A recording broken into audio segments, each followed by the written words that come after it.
대만을 위협하는 중국의 다목적 전투기 선양 J-16을 아시나요?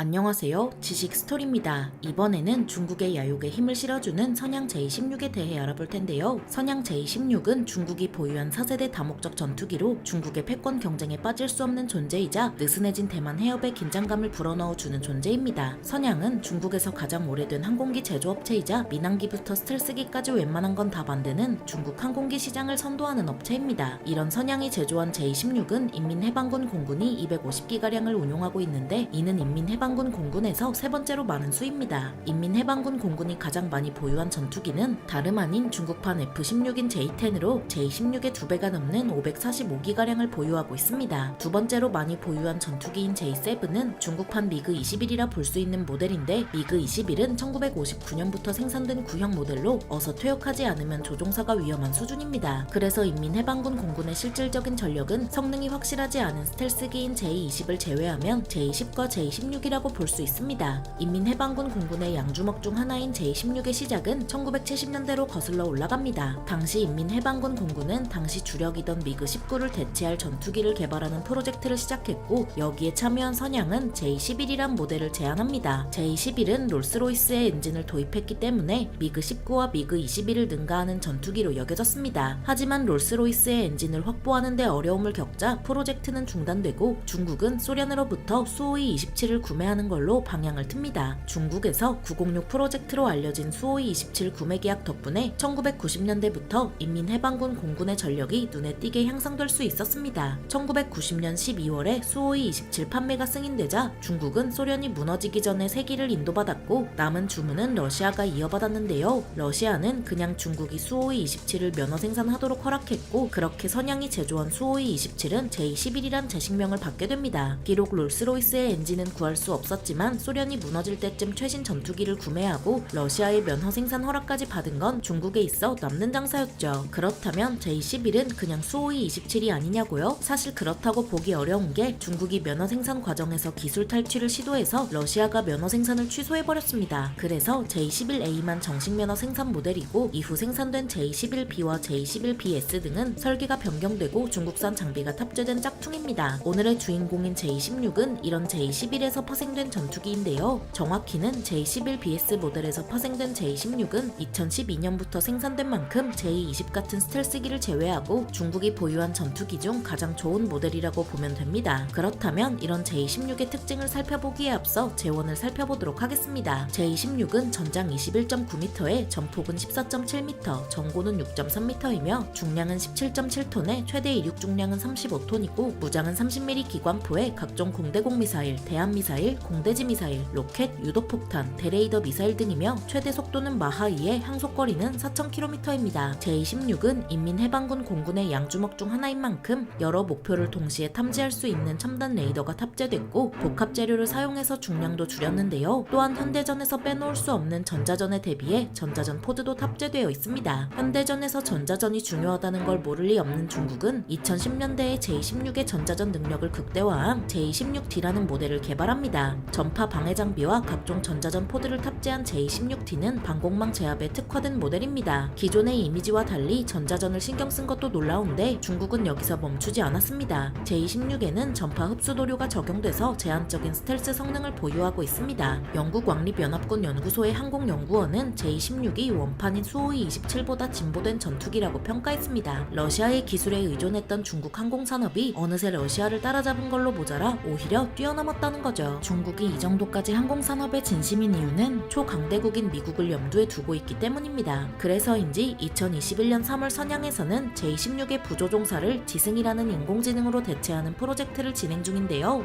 중국도 이미 몇 년 전부터 유무인 복합체계를 구상하고 있다는 거죠. 유무인 복합체계라 하니 말이 좀 어려운데 쉽게 말해 유인기와 무인기를 섞어서 쓰겠다는 겁니다. 그렇다면 이런 J-16은 실전 기록이 있을까요? 2017년 인민해방군 창설 90주년 기념식에서 이어서 처음으로 공개된 제16은 2022년 5월 26일에 남중국해 상공에서 호주 공군의 포세이돈 정찰기를 요격했습니다. 정찰 임무를 수행하던 포세이돈 정찰기는 제26이 뿌린 플레어가 엔진에 들어가면서 추락하고 말았는데요. 호주 정부는 당연히 이에 대해 항의했지만 중국 국방부 대변인은 오히려 포세이돈 정찰기가 도발적으로 행동했다며 적반하장으로 나왔습니다. 호주 로위 연구소에 따르면 이 같은 중국의 행패는 계획적인 것으로 남중국해에서의 영향력을 확대하기 위한 거라고 합니다. 그리고 같은 날 제16은 미 공군의 리벳 조인트 정찰기의 기수 바로 앞을 날아가며 위협하기도 했는데요. 미국 인도태평양 사령부에 따르면 리벳 조인트 정찰기는 안전하고 일상적인 작전을 수행하고 있었다고 밝혔지만 중국은 예상했다시피 적반하장으로 나왔습니다. 중국은 미국이 수시로 정찰기와 함정을 배치해서 오히려 자국을 위협하고 있다고 말한 거였습니다. 이런 제26은 대만 해협에도 배치된 데다가 전자전 능력도 상당히 뛰어난 편이라 뭐만 하면 튀어나와서 무력 시위를 벌이는데요. 유명한 사례로는 2022년 8월에 낸시 펠로시 미국 하원 의장이 대만에 방문하자 중국은 다수의 제16으로 대만 해협의 긴장감을 높인 게 있죠. 이렇듯 중국의 야욕을 드러내는 도구인 제16은 중국이 노리고 있는 대만의 큰 위협입니다. 대만의 주력 전투기는 중국의 J-10에 해당하는 F-16인데요. 대만은 중국이 대만을 담당하는 동부정부의 낡은 전투기를 J-16으로 교체하기 시작하자 F-16 초기형을 최신형인 F-16V로 개량하기 시작했습니다. 중국도 J-7 같은 구형 전투기가 실전에 도움이 되지 않는 걸 모를 수 없어서 전투기 현대화를 위해 퇴역시키고 있습니다. 그렇다면 호시탐탐 대만을 노리는 J-16과 대만을 지켜야 하는 F-16V가 싸우게 되면 과연 누가 더 유리할까요? F-16V는 최신형인 만큼 인민해방군 공군의 전투기가 대만 영공을 침범할 때마다 빠지지 않고 출동합니다. 대만 공군은 F-16 초기형 141기를 F-16V로 개량하고 있는데요. 대만 공군은 2022년 12월 30일까지 100번째 F-16V를 인도받았습니다. F-16V도 J-16만큼 최신이라서 첨단 레이더와 임무 컴퓨터를 탑재했고 덕분에 강력한 공대함, 공대공 전투력을 자랑합니다. 무장도 미국에서 만든 사이드와인더 공대공 미사일과 암람 공대공 미사일을 도입했는데요. 이 두 종류의 무장 모두 천조국에서 만들어낸 만큼 성능 하나만큼은 확실합니다. 하지만 이에 대항하는 J-16의 무장도 만만치 않은데요. 서방에서 위협적이라 평가하는 PL-10 공대공 미사일과 PL-15 공대공 미사일이 탑재되어 있습니다. 게다가 F-16V와 달리 J-16에는 전파 흡수도료가 적용되어 있죠. 오늘날의 공중전은 시야 밖에서 레이더로 적을 탐지하고 미사일을 발사하는 방식으로 전개되는데요. 그렇다는 건 레이더에 잡힐 확률이 더 적은 J-16이 유리하다는 결론이 나옵니다. 하지만 J-16은 스펙상으로 대한민국 공군의 F-15K조차 능가한다고 하지만 중국의 주장을 고지곳대로 받아들이기는 어렵죠. 그래서 유사시에 J-16과 F-16V가 맞붙게 되면 우열을 가리기 쉽지 않으리라고 예상됩니다. 그 이유는 공중전에서 중요한 최고 속도와 무장 능력이 이러니 저러니 해도 서로 엇비슷하기 때문입니다. 그래서 조기경보기를 잘 활용하거나 더 강력한 미사일을 탑재하지 않는 이상 조종사의 기량이 더 높은 쪽이 승리할 가능성이 큽니다. 물론 미국이 우방에만 판매하는 F-15나 F-35의 라이벌이 되기에는 부족하다는 평가가 지배적입니다. 중국의 J-16이 용이라면 F-15와 F-35는 용잡이 혹은 용사냥꾼이라 볼 수 있죠. 그런데 이 두 기종을 보유하지 못한 대만은 F-16V 개량으로도 안심할 수 없어서 66기를 추가로 주문해 놓은 상황이고 이 밖에도 프랑스의 미라지 2000과 국산 경공격기를 확보해 놓은 상황입니다. 영원한 동맹도 영원한 적도 없는 게 국제관계지만 그래도 최대한 오래 동맹으로 지내는 게 좋은데요. 하지만 중국과 대만같이 그럴 수 없는 사이라면 준비를 단단히 하는 수밖에 없죠. 중국의 야욕에 힘을 실어주는 선양 J16에 대해 알아봤는데요. 영상이 유익하셨다면 구독과 좋아요 부탁드립니다. 감사합니다. 지식스토리였습니다.